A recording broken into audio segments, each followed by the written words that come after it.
Is the Bible a safe guide in all matters of religion?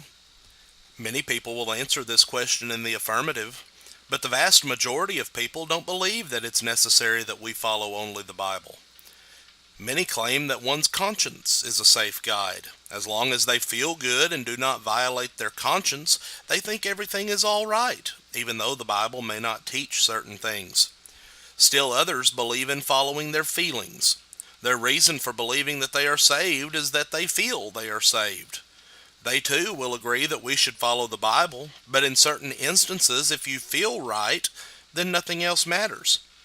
Then we are reminded by some of the value of church creeds and disciplines and confessions of faith, catechisms, and the like. They argue that these are necessary for a proper understanding of the Bible. They also claim that they help pronounce and define certain Bible doctrines that are rather obscure.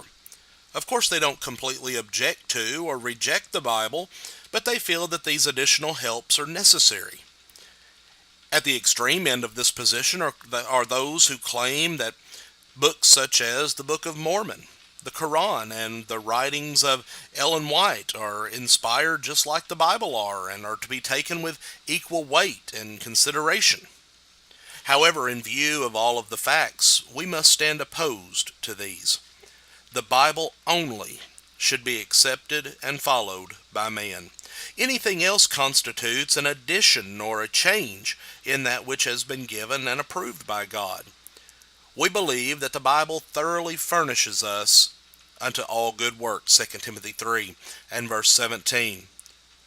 But why do we need only the Bible? Well, there are several good reasons. The first, the Bible is the seed of the kingdom. In Luke 8 and verse 11 it reads, "Now the parable is this, the seed is the word of God. God decreed in the beginning that every seed would bring forth after its own kind. And since every seed produces after its own kind, and the word of God is a seed, then it follows that the Bible only produces Christians only." Another thing about a seed that we should notice is that it brings forth only one thing. Never have you seen a seed that produces two things. So it is with the Bible. It produces only one thing. The Bible did not produce all of the religious confusion and the plethora of churches that are in the world today. These exist as a result of another seed being planted by someone other than God. The seed of the kingdom is not responsible for them. Also, we should read the Bible because it is a light. One of the most powerful forces known to man is light. It will banish the darkness immediately. Wherever there is light, there is no darkness. David said, "Thy word is a lamp unto my feet, and a light unto my path," Psalm 119, verse 105. Again in verse 130, "The entrance of thy words giveth light."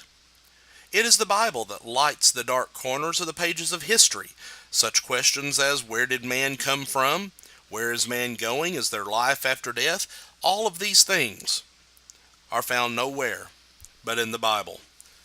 The Word of God, the Bible, is also the sword of the Spirit. In Hebrews 4 and verse 12, "For the Word of God is quick and powerful, and sharper than any two-edged sword, piercing even to the dividing asunder of soul and spirit, and the joints and marrow, and is a discerner of the thoughts and intents of the heart." The Bible is the Christian's defense. The Bible is what destroys the false and the untrue.